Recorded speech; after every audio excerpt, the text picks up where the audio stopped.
Hi friends, welcome back to English Shine Academy. ഇന്ന് നമ്മൾ എന്നും സംസാരിക്കാറുള്ള വളരെ പ്രധാനപ്പെട്ട കുറച്ച് ഡെയിലി യൂസ് സെൻറ്റൻസുകളാണ് നമ്മൾ ഇന്ന് കവർ ചെയ്യാൻ പോകുന്നത്. ഓക്കെ, അപ്പോൾ നമുക്ക് ഓരോന്നും നോക്കാം. നമ്മുടെ ഇന്നത്തെ ക്ലാസ്സിലെ ഒന്നാമത്തെ പ്രധാനപ്പെട്ട ഡെയിലി യൂസ് സെൻറ്റൻസിലെ പ്രധാനപ്പെട്ട ഒന്നാമത്തെ സെൻറ്റൻസ് ആണ് it is something like that. എന്താണ് it is something like that? ഇത് അതുപോലെ എന്തോ ആണ്. നമ്മൾ പലപ്പോഴും ചിന്തിക്കാറുണ്ട്, ഇത് അതുപോലെ എന്തോ ആണ്. കറക്റ്റായിട്ട് നമുക്ക് അറിയില്ല, അപ്പോൾ പറയാണ് ഇത് അതുപോലെ എന്തോ ആണ്. It is something like that. എന്താണ് it is something like that? ഇത് അതുപോലെ എന്തോ ആണ്, അതെനിക്കറിയാം. ഇനി നമ്മുടെ രണ്ടാമത്തെ സെൻറ്റൻസ് ആണ് come to the point. Come to the point, കാര്യത്തിലേക്ക് വരൂ, കാര്യത്തിലേക്ക് കടക്കൂ, കാര്യം പറയൂ. ഇനി മൂന്നാമതാണ് എന്ത്? Better not ask that. Better not ask that. ചോദിക്കാത്തതാണ് നല്ലത്. ഞാൻ നിങ്ങളോട് ചോദിക്കുകയാണ്, അല്ല നിങ്ങളുടെ ജോലിയൊക്കെ എങ്ങനെ പോകുന്നു? അപ്പോൾ നിങ്ങൾ പറയാം, ഒന്നും പറയണ്ട, ചോദിക്കാത്തതാണ് നല്ലത്. Better not ask that. എന്താ പറയുന്നത്? Better not ask that. ഇനി അടുത്താണ് ഞാൻ വേറൊരാൾ ചോദിക്കുകയാണ്.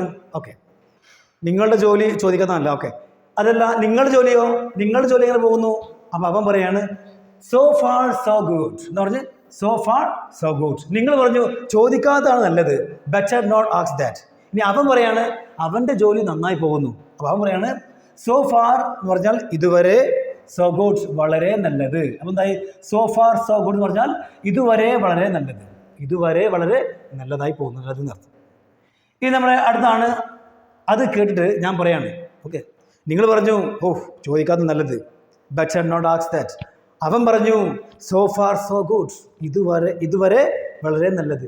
ഇത് കേട്ടിട്ട് ഞാൻ പറയാണ് ഇസ് ഇറ്റ് സോ? അങ്ങനെയാണല്ലേ. ഇസ് ഇറ്റ് സോ ആണോ? ഇസ് ഇറ്റ് സോ എന്ന് പറഞ്ഞാൽ അങ്ങനെയാണല്ലേ. Is it so? ഓക്കെ, പറയാം ഇസ് ഇറ്റ് സോ, അങ്ങനെയാണല്ലേ. ഇനി അടുത്താണ് ഐ ഓൾസോ തിങ്ക് സോ. ഞാനും അങ്ങനെ തന്നെയാണ് ചിന്തിക്കുന്നത്. ഇവിടെ സോ എന്ന് പറയുന്നതാണ് അതുകൊണ്ട് എന്നല്ല. സോ സെൻറ്റൻസിൻ്റെ സ്റ്റാർട്ടിങ്ങിൽ വരികയാണെങ്കിലാണ് അതുകൊണ്ട് എന്ന് പറയാം അല്ലേ. സോ എന്ന് പറഞ്ഞാൽ അതുകൊണ്ട്. പക്ഷെ ഇവിടെ സെൻറ്റൻസിൻ്റെ ലാസ്റ്റ് വന്നതുകൊണ്ട് ഇവിടെ സോ എന്ന് പറഞ്ഞു കഴിഞ്ഞാൽ അതുകൊണ്ട് എന്നല്ല, അങ്ങനെ തന്നെ, അങ്ങനെയാണ്, അങ്ങനെ എന്നർത്ഥം. ഓക്കെ, ഐ തിങ്ക് സോ, ഞാൻ അങ്ങനെ ചിന്തിക്കുന്നു. ഡോണ്ട് തിങ്ക് സോ, അങ്ങനെ ചിന്തിക്കരുത്. അപ്പോൾ അങ്ങനെ എന്നുള്ള അർത്ഥമാണ് ഇവിടെ സോ എന്ന് പറയുന്ന വേർഡിന് ഉള്ളത്. ഓക്കെ, സെൻറ്റൻസിൻ്റെ ഒന്നും പറയാം. സെൻറ്റൻസിൻ്റെ സ്റ്റാർട്ടിങ്ങിലാണ് സോ വരുന്നതെങ്കിലോ ഞാൻ പറയാണ് I had a fever yesterday. ഇന്നലെ എനിക്ക് ഫീവർ ഉണ്ടായിരുന്നു. So I couldn't come to you. ഇവിടെ സോ എന്ന് പറഞ്ഞാൽ അതുകൊണ്ട്. പക്ഷേ ഇവിടെ സെൻറ്റൻസിൻ്റെ ലാസ്റ്റ് സോ വന്നു കഴിഞ്ഞാൽ അങ്ങനെ എന്നർത്ഥം. ഓക്കെ, ഡോണ്ട് തിങ്ക് സോ, അങ്ങനെ ചിന്തിക്കരുത്.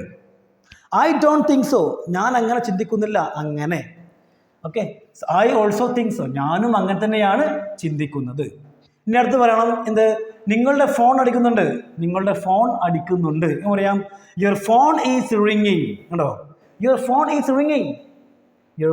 Is ringing there. നിങ്ങളുടെ ഫോൺ അവിടെ അടിക്കുന്നുണ്ട്. ഇനി അടുത്താണ് ടൈം ഈസ് അപ്പ് എന്ന് പറഞ്ഞു കഴിഞ്ഞാൽ സമയം കഴിഞ്ഞിട്ടുണ്ട് എന്നർത്ഥം. സമയം കഴിഞ്ഞു അല്ലെങ്കിൽ സമയം കഴിഞ്ഞിട്ടുണ്ട്. Time is up. ഇനി അടുത്താണ് ഇറ്റ്സ് ടു മച്ച് എന്ന് പറഞ്ഞാൽ ഇത് വളരെ അധികമാണ്. Too much. എനിക്കിത് മുഴുവനായിട്ട് കഴിക്കാൻ കഴിയില്ല. അതെന്താ? Because it's too much. ഇത് വളരെ അധികമാണ്. ഇനി അടുത്താണ് ഞാൻ ഇങ്ങോട്ട് ചോദിക്കുകയാണ്, അല്ല ഇത് നിങ്ങളുടെ ആരാണ്? അപ്പം നിങ്ങൾ പറയാറുണ്ട് ഇതെൻ്റെ വളരെ അകന്ന ബന്ധുവാണ്. പറയല്ലേ, ഇതെൻ്റെ വളരെ അകന്ന ബന്ധുവാണ്. വളരെ അടുത്ത ബന്ധുവാണ്. ഈസ് മൈ ക്ലോസ് റിലേറ്റീവ് അല്ലേ. ഇത് എൻ്റെ വളരെ അകന്ന ബന്ധുവാണെന്ന് പറയുന്നെങ്കിലോ ഇങ്ങനെ പറയാം ഈസ് മൈ ഡിസ്റ്റൻറ്റ് റിലേറ്റീവ്. എങ്ങനെ പറയാം? Is my distant relative. ഇവൻ എൻ്റെ അകന്ന ബന്ധുവാണ്. ഓക്കെ, ഇവിടെ ക്ലോസ് പറയുകയാണെങ്കിലോ ഹീസ് മൈ ക്ലോസ് റിലേറ്റീവ്, വളരെ അടുത്ത ബന്ധുവാണ്. ഇനി അടുത്താണ് എനിക്ക് പറയണം ഈ ഷർട്ട് കീറിയിട്ടുണ്ട്. ഈ ഷർട്ട് എന്താണ് കീറിയിട്ടുണ്ട്. എങ്ങനെ പറയാം? The shirt is torn. TORN. Torn. The shirt is torn. ഈ ഷർട്ട് കീറിയിട്ടുണ്ട്. This T-shirt is torn. Okay. ഇനി നമുക്ക് അടുത്ത് പറയണത് ഞാൻ നിങ്ങളുടെ പക്ഷത്തിലാണ്, അല്ലെങ്കിൽ ഞാൻ നിങ്ങളുടെ പക്ഷമാണ്, അല്ലെങ്കിൽ പക്ഷത്താണെന്ന് പറയണം. ഇങ്ങനെ I am on your side. I am on your side. ഞാൻ നിങ്ങൾ ചോദിക്കുകയാണ്, അല്ല നിങ്ങൾ ആരുടെ കൂടെയാണ്, നിങ്ങൾ ആരുടെ പക്ഷത്താണ്? അപ്പോൾ നിങ്ങൾ പറയണം yes I am on your side. I am on your side. ഞാൻ നിങ്ങളുടെ പക്ഷത്താണ്. ഓക്കെ. അപ്പോൾ ഈ കാര്യങ്ങളൊക്കെ ഇന്നത്തെ ഒരു 12 ഡെയിലി യൂസ് സെൻറ്റൻസ് ജസ്റ്റ് ഒന്ന് വായിച്ച് ജസ്റ്റ് മനസ്സിലാക്കുക. ഓക്കെ. ഒരു 4-5 തവണ വായിച്ചു കഴിഞ്ഞാൽ ഓട്ടോമാറ്റിക്കലി പഠിക്കും. ഓക്കെ. അപ്പോൾ നമുക്ക് ലൈവ് ക്ലാസ്സിൽ ഇതൊക്കെ പ്രാക്ടീസ് ചെയ്യാവുന്നതാണ്. അപ്പോൾ വീഡിയോ ഷെയർ ചെയ്യാൻ മറക്കരുത്. Thank you everyone.